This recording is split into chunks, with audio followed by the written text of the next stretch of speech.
So here we are in Shangri-la, and it's walking towards the actual lake. So this is actually isn't a real lake. It's man-made. It's quite expensive to get in here. He charges us 1,000 rupees per person to get into here. So that's quite exorbitant when you can go to the upper Kachura lake for free, and it's a natural lake. So it's a bit of a resort by the looks of it. And yeah, the backdrop is free, but it's a man-made resort. It's quite nice from what I've heard. So just heading towards, or actually we're in Shangri-La now, which is quite a famous resort in Skardu. You see it in all the pictures. And you've got a man-made lake. They're quite exorbitant to get in here. They've charged us 1,000 rupees per person to get in here. It's owned by somebody from Lahore. And yeah, it's quite peaceful. Again, there's nobody here apart from us, so which is good. And the backdrop is for free, but yeah, to get in here is 1,000 rupees, and it's about 27,000 when I looked per night rupees, which is quite high. I mean, it's a nice resort, but if you're willing to pay the money, then yeah, you can stay here. You can see the view behind me. And there's the mountains at the back. And yeah, I mean, the backdrop is for free, isn't it? And you can enhance that backdrop with something nice like this. So it is quite nice. The apple blossom is out. And yeah, I mean, I wouldn't even mind being an employee here. There's people working here who are from Punjab, and just show you around now. So guys, just here in Shangri-La, and taking in the sights and the sounds of this place, and yeah, it's beautiful. I mean, it's really calm, it's really quiet, and get yourselves down here. Pakistani tourism is taking off, and it's not surprised. This place is magical. It's heaven on earth, and yeah, amazing. Just walking around more of this place. There's a cafe here. I must say they've planted it nice. They've got loads of roses and fuchsias and grapevines and jasmine and other things. And blossoms out here. and they really use these natural rocks quite nicely. There's little walkways.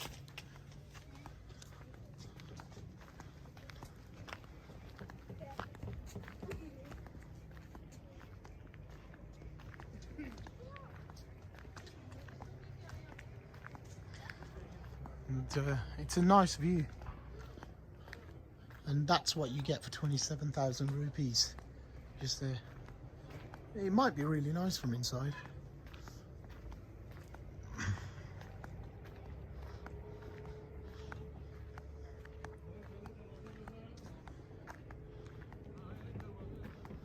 I mean, Pakistan has so much beauty. It's untapped, and a lot of it's quite raw. The roads aren't very good, or the infrastructure is still developing. I mean, there's been huge leaps and bounds in the last few years with roads. They've built or opened a road in the last year or so, which connects Gilgit and Skardu, and that makes the journey to a matter of hours, compared to before when it was over 8, 9, 10, and a very long distance. But it's been shortened by the construction of a road. You got your lake, a man-made artificial lake, and we went to the upper Kachura lake, and I think it might even be called the lower Kachura lake, but I believe it's man-made. This is where residents can sit. Quite nice actually, that is. The spring bulbs are out. Here you got your sitting areas.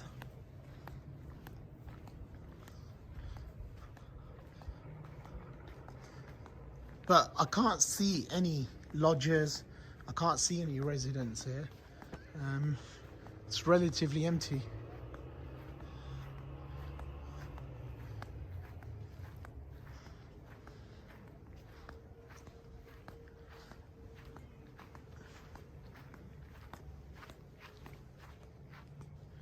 So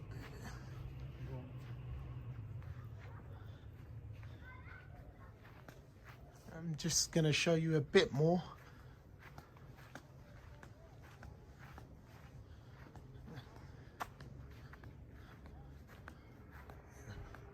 I think that's the end of the resort. And then I'll show you a view of the lake. That's actually quite nice. You can see the reflection of the clouds and the peaks.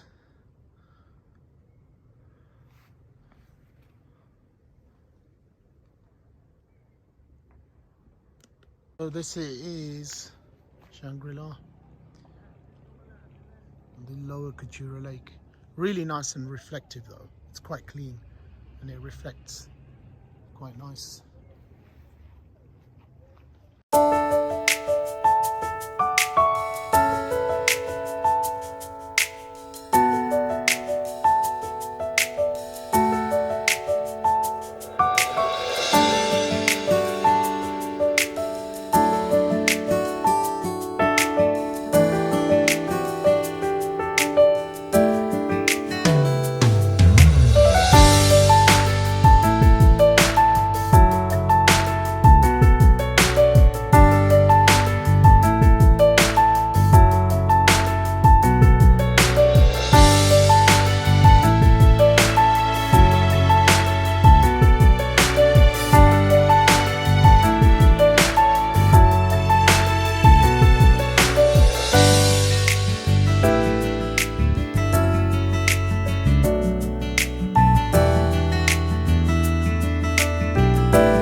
So we've just arrived at the cold desert, the Katapana cold desert.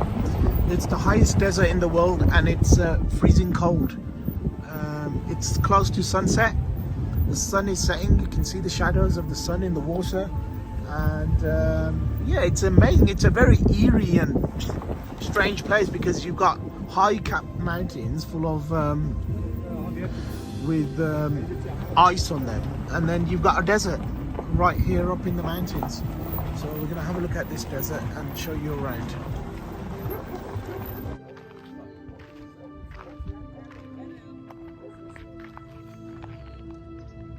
So this is the cold desert, and we're just going to go up the dunes and show you a bit more of this cold desert.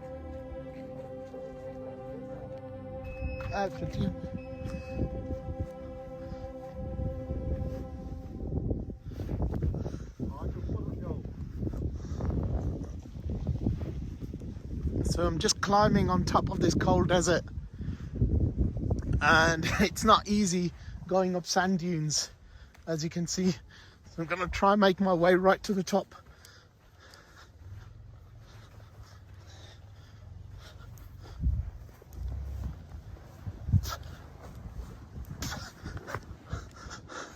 Here we are.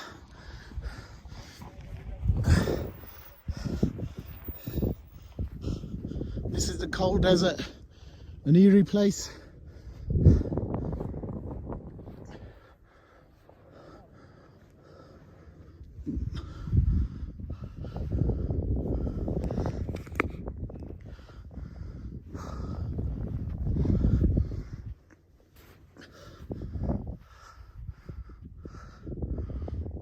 Wow, absolutely amazing. I've literally just climbed up and ran up the sand dunes to see this cold desert, and it is absolutely beautiful. Middle of nowhere, the middle of the mountains, the Himalayas, and you've got a cold desert. Let's have a look around. Wow, this is just unbelievable. The sun is setting and it's out of this world.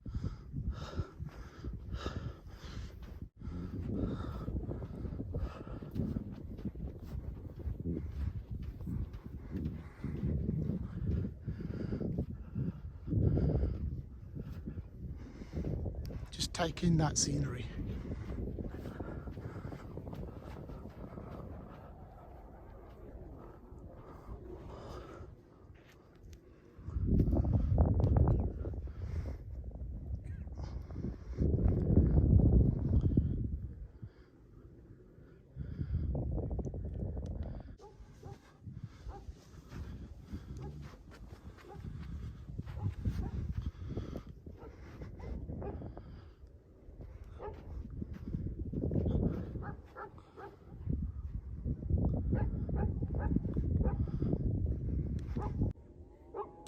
Right, we're going to wrap up here at the cold desert, and it might be the end of this vlog, so join me tomorrow where I'll be going possibly to the Sugar Valley. So it's been an amazing first day here in Skardu. Been to the upper Kachura, the lower Kachura. My throat's really giving way now, but just to say thanks for you guys watching. Don't forget to share, like, subscribe and comment, and I'm just going to leave you with the sights of this cold desert as the sun sets. And there we are.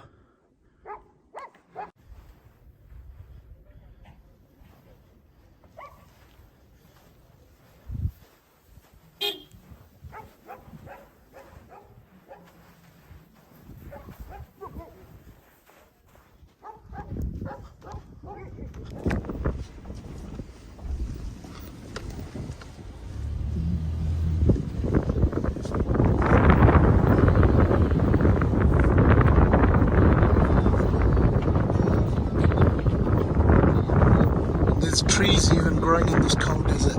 Just look at it.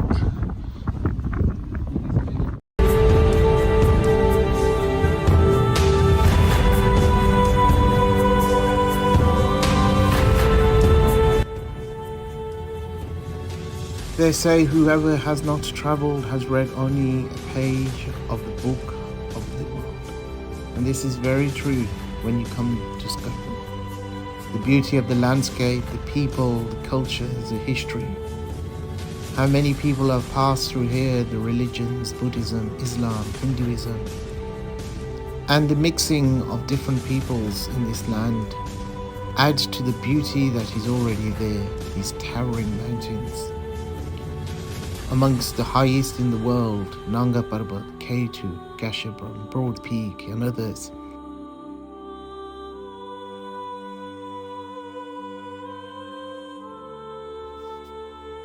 Just a short hop away from Islamabad to Skardu Airport and you are in one of the most evocative places on earth. A place where you can get away from the 9 to 5, the hustle and bustle of modernity, and find some place of reflection, thought and meditation.